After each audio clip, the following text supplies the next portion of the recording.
Os Bons Companheiros, a obra-prima de Martin Scorsese. Nos 2 primeiros atos do filme, você é convidado para o banquete da máfia. Terno caro, uísque 12 anos no café da manhã, jantares no Clube Copacabana, pilhas de dinheiro e a certeza de que o mundo é seu. Desde que me conheço por gente, eu sempre quis ser um gangster. Eles intimidam, resolvem problemas e fazem piada até na hora de dar um tiro no pé de alguém.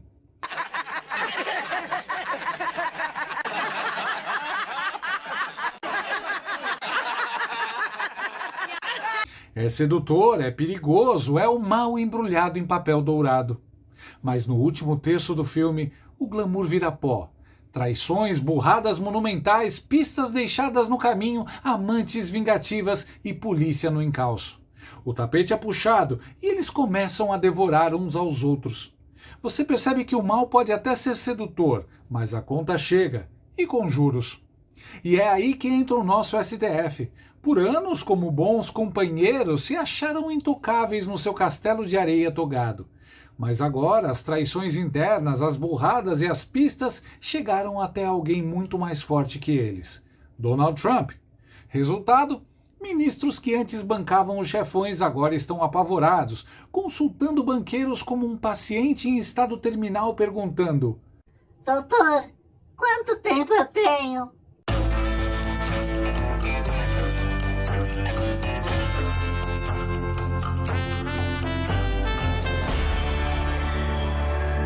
Como se não bastasse acordar cedo, trabalhar, pagar as contas, a gente ainda tem que carregar o Brasil nas costas para pagar a mamata dos petistas. Chega uma hora que o corpo reclama, não aguenta.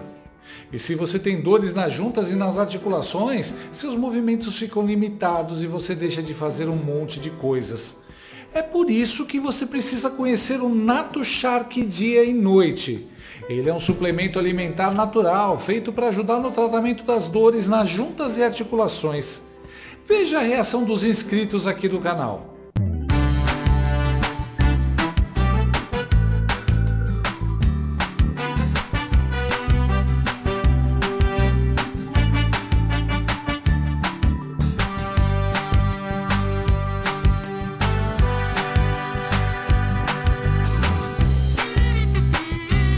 Nato Shark contribui e auxilia no alívio das dores durante o dia e ajuda na recuperação das cartilagens e ossos durante a noite.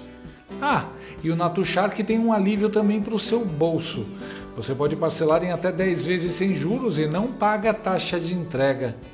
Além do mais, a Nato Shark tem mais de 20 anos de mercado e é uma marca que apoia a direita e os conservadores.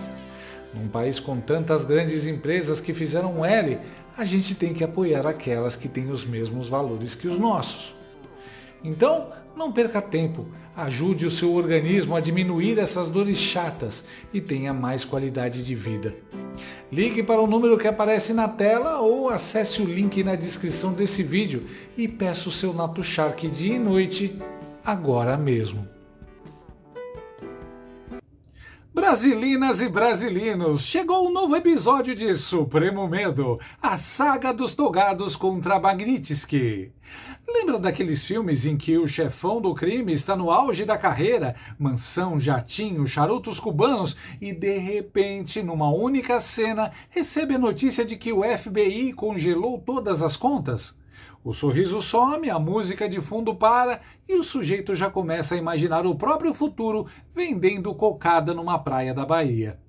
Pois é, bem-vindo à nova temporada de Game of Togas, onde os heróis não são heróis, os vilões não admitem que são vilões e agora todos estão descobrindo que existe vida além da bolha de Brasília e que lá fora ela pode ser bem mais difícil sem um cartão Visa Infinity para pagar o champanhe.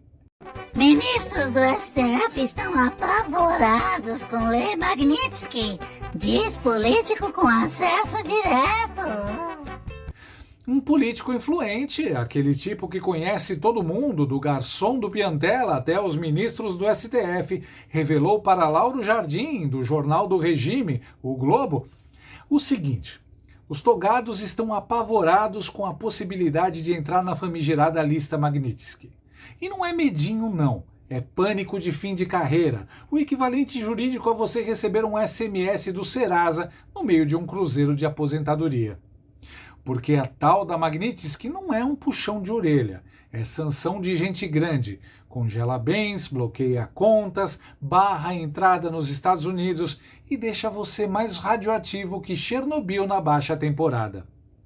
Imagine só isso acontecer no estágio de vida deles. Ninguém quer uma coisa dessas, Disse o parlamentar, quase chorando e fazendo acreditar que político tem coração. Segundo informações do Globo, a perspectiva de sofrer restrições financeiras e de viagens impostas pelos Estados Unidos causa um forte cagaço entre os magistrados. Na avaliação do político, o estágio de vida mencionado na conversa diz respeito ao momento pessoal em que cada ministro se encontra. A expressão foi usada sem detalhar se referia à idade, à fase da carreira ou aos dois.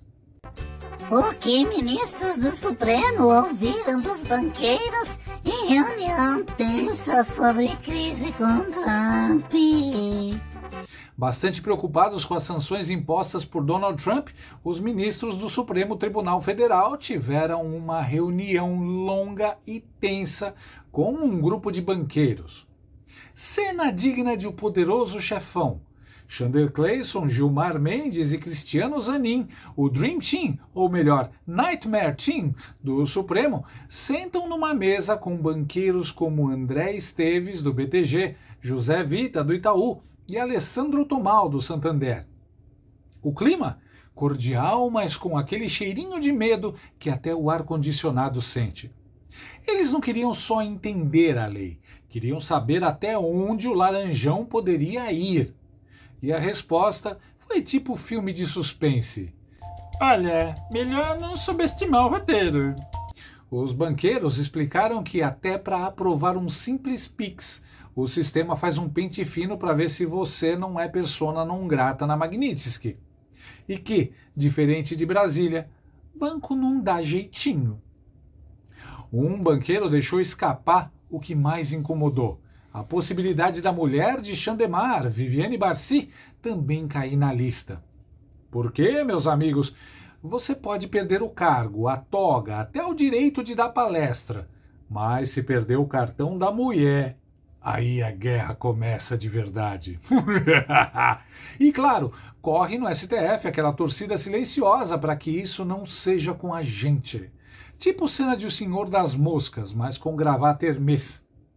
Depois da reunião com os banqueiros, Chanderleia e Maia receberam um grupo liderado pelo presidente do Senado e sósia do Batoré, Davi Alcolumbre, para negociar um acordo para encerrar a crise provocada no Congresso pela prisão do Biruliro e a implantação da tornozeleira eletrônica no senador Marcos Duval. Nesse segundo encontro estavam também o presidente do Supremo e seu peru do Judiciário, Luiz Roberto Barroso, e o vovô padrinho do MST, Edson Fachin, que assumirá a presidência em setembro. A matéria do Globo termina com essa frase. Toda essa movimentação mostra o quanto o Supremo está incomodado e preocupado com a ofensiva de Trump e seus efeitos no Brasil. Mesmo que em público façam ironias e procurem não passar recibo. Mano, se até o Globo já tá mostrando que os reis estão nus. E eles que se preparem, porque tudo indica que a coisa vai escalar nos próximos dias. Jason Miller, conselheiro de Trump, não só prometeu libertar Bolsonaro, como chamou Chandelle de maior ameaça à democracia no hemisfério ocidental. Para ser claro, eu não vou parar, eu não vou desistir, eu nunca vou arredar pé até que o presidente Jair Bolsonaro esteja livre. Jason Miller também chamou Chandirene de vilão do James Bond.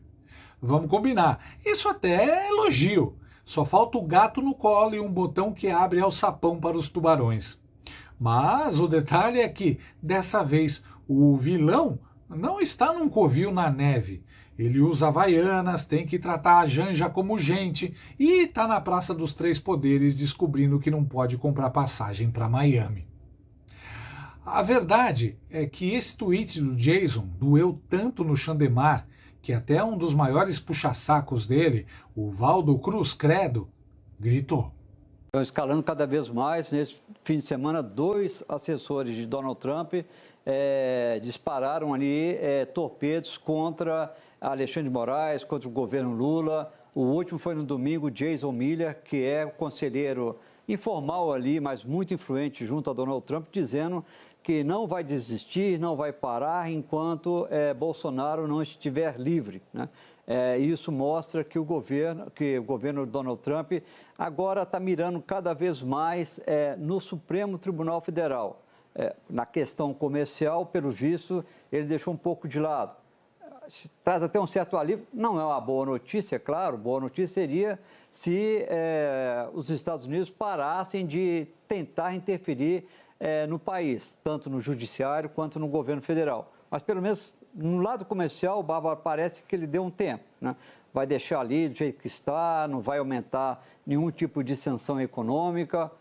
É a expectativa. O governo tem até uma expectativa positiva de tentar excluir mais produtos ali do tarifaço. Agora, no campo político, é só uma escalada, só piorando. E nessa semana a gente tem uma decisão importante, que é a decisão, deve ser nessa semana, do ministro Alexandre de Moraes, sobre aquele recurso, aquele pedido da defesa do ex-presidente da República para que Alexandre de Moraes revogue a prisão domiciliar do ex-presidente da República. E se ele não revogar, que ele submeta ao plenário de 11 ministros, não da primeira turma, ao plenário de 11 ministros do Supremo Tribunal Federal. O clima dentro do Supremo é um clima tenso, complicado, mas a maioria dos ministros entende que, tecnicamente, Alexandre de Moraes tinha motivos para decretar a prisão domiciliar. Agora, na avaliação mais política, eles entendem que Bolsonaro acabou falando naquele dia, naquele domingo que teve manifestações de seus apoiadores nas ruas, não foi tão grave assim e que talvez não seria o caso de fazer determinar a prisão domiciliar. E como se não bastasse, o Wall Street Journal publicou um textão da colunista Mary Anastasia O'Grady, dizendo que todo brasileiro com 2 neurônios já sabe. Quem deu o golpe foi o STF. Um golpe de Estado da Suprema Corte do Brasil. Em 11 parágrafos, a articulista cita o ditador Hugo Chávez como exemplo do que ditadores deste século fazem, como, inicialmente, controlar as instituições do país e, posteriormente, perseguir opositores políticos. Ela lembrou: inquérito das fake news eterno, censura, prisão de opositores, anulação da condenação de Lula. Comparou Xandengoso a ditadores modernos e apontou que o 8 de janeiro foi vendido como golpe, mas parecia mais uma excursão da casa de repouso perdida no Planalto. Para cravar logo no título que o STF aplicou um golpe de Estado, o Wall Street Journal lembra que a corte foi responsável por anular, em março de 2021, a condenação por corrupção do então ex-presidente e presidiário Luiz Bebasso Lula da Silva. Em contrapartida, reforça a colunista, o Supremo transformou em réu o ex-chefe de Estado Jair Bolsonaro. Resumo? O STF queria lacrar para o Brasil, mas acabou se queimando com o mundo. É tipo aquele influencer que faz publi de marca de luxo e descobre que a marca é boicotada lá fora. O Wall Street Journal foi fundado em 1889, então ele já tem mais de 135 anos de história. É considerado um dos jornais mais respeitados do mundo, especialmente no meio financeiro e político. Já ganhou dezenas de prêmios Pulitzer e, por causa da sua tradição e influência, é leitura obrigatória para investidores, empresários e formuladores de políticas nos Estados Unidos. Agora, ele já diz abertamente aquilo que qualquer brasileiro honesto sabe. Quem deu o golpe foi o STF. O mundo inteiro já sabe de quem foi o golpe. Só no Brasil, fingem que é democracia. E quem discordar vai preso mesmo, é? Acha que é pouco? Calma que piora para os togados. Segundo Bela Megali, a coisa pode esquentar para Gilmar Mendes e Davi Alcolumbre. O motivo? Blindagem total a Chandler Clayson e zero vontade de abrir processo de impeachment.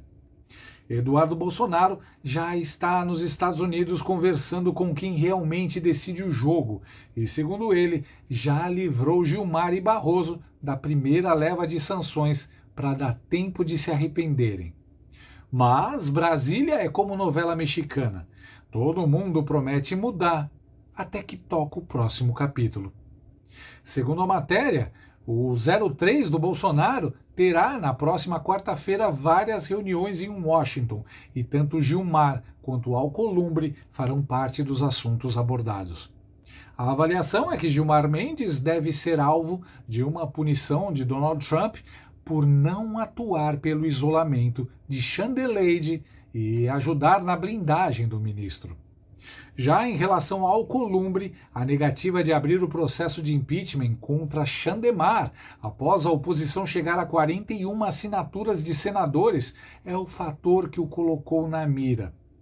Integrantes da gestão Trump passaram a ver o presidente do Senado como mais uma autoridade que blinda o cabeça de manequim. Esta obtenção de 41 assinaturas deixa Davi Alcolumbre em uma posição muito ruim. Porque na medida que a oposição já conseguiu assinatura suficiente para propor o impeachment do pseudo-juiz Alexandre de Moraes, o alvo é quem está impedindo que isso siga adiante. Ou seja, o alvo prioritário passa a ser Davi Alcolumbre. Porque a partir de agora, pela definição da lei Magnitsky, Alcolumbre está oficialmente colaborando com um violador de direitos humanos ao não pautar o seu impeachment no Senado Federal. Para todos os efeitos, Davi Alcolumbre é agora o único empecilho, a única proteção do Alexandre de Moraes ao prosseguimento do processo de impeachment. Ele é literalmente, nos termos da lei Magnitsky, um ajudante, um apoiador de um violador de direitos humanos sancionados pelos Estados Unidos. E é precisamente essa definição que permite que sanções sejam aplicadas também contra ele, caso ele se furte de fazer valer a vontade da maioria do Senado em pautar um impeachment. A cada semana, a corda aperta mais. E o mais irônico é que, em público, os ministros fazem piada e bancam os inabaláveis, mas por dentro já estão planejando a aposentadoria ou pesquisando casas no Uruguai. O problema é que o Uruguai não tem Miami, nem Orlando, nem Las Vegas, e sem Magnitsky não tem como fingir que está tudo bem enquanto se toma vinho na Califórnia. Resumo do episódio de hoje: STF pensou que estava num House of Cards versão Tupiniquim. Trump entrou no roteiro como Clint Eastwood, com um distintivo e uma lista de nomes. E agora os intocáveis descobriram que o mundo é grande e que nele eles podem ser bem pequenininhos. Não existe pacificação quando os Estados Unidos deixam de lado o soft power invisível deles. Se o tio Sam precisou se expor, é porque a única via possível será a saída de cena dos seus desafetos. Não existe um mundo onde Xandão permaneça ministro do Brasil, Bolsonaro inelegível e Trump presidente.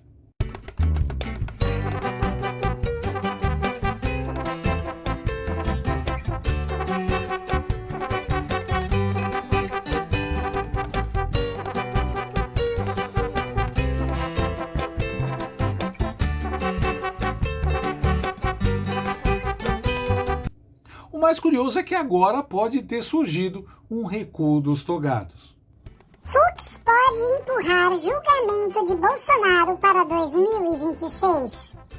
São fortes os sinais de que o ministro Luiz Fux vai pedir vistas e basta uma pequena espichada para que se chegue a março do ano que vem. Vão levar para 2026, meter um somebody love e liberar o Bolsonaro? Claro, liberar depois do prazo das eleições ou faltando 15 minutos, para não dizer que ficou de fora por isso. Mas eu acho que já é tarde demais. Trump vai fazer muita gente chorar em Brasília. E no fim de Os Bons Companheiros, o Henry Hill, que passou a vida rindo dos otários, acaba justamente como um deles. No programa de proteção à testemunha, comendo um macarrão requentado, morando num subúrbio sem glamour e sem ninguém para temer ele. Nem consigo comida decente. Logo que eu cheguei aqui, pedi espaguete à marinara, veio talharim com ketchup. Eu sou um João Ninguém. É a grande ironia. O rei do submundo virou um Zé Ninguém. Só que, olhando para o STF hoje, começa a parecer que o roteiro que Trump está escrevendo para os togados pode ser ainda mais cruel. Nada de vida anônima e pacata. O final promete ser com holofotes internacionais, bens congelados, viagens proibidas e nome estampado na lista de piores vilões da política mundial. Se no cinema o protagonista ainda teve um teto sobre a cabeça, na vida real esses bons companheiros de toga podem acabar descobrindo que, fora da bolha de Brasília, o mundo é um lugar frio, hostil e sem programa de proteção. Senhora para PF. Gengiva do Carmo é uma nobre jornalista que luta para provar as perseguições da terrível Xandaré, uma mulher muito perigosa. Uma vez ditadora, sempre ditadora. Não é mesmo, Xanda? Lembra de mim? Bárbara, do Te Atualizei. Quem você pensa que é? Vou falar uma coisa. Eu já condenei há 17 anos gente que cagou na minha mesa. Condenar um extremista igual a você há mais de 30 anos é 2 palitos. Eu ainda vou colocar na cadeia aquela anta gengivuda. A PF não vai sair da cola dela. Eu ainda vou mostrar para o mundo quem de fato é a Xandaré. Uma novela de Joaquim Teixeira. Senhora para PF. Em breve, na Globo Musc. Gostou desse vídeo? Então inscreva-se no canal, comente, curta e compartilhe com seus amigos. Não gostou? Compartilhe com seus inimigos. Até o próximo vídeo, se o mundo não acabar antes. Por hoje é só.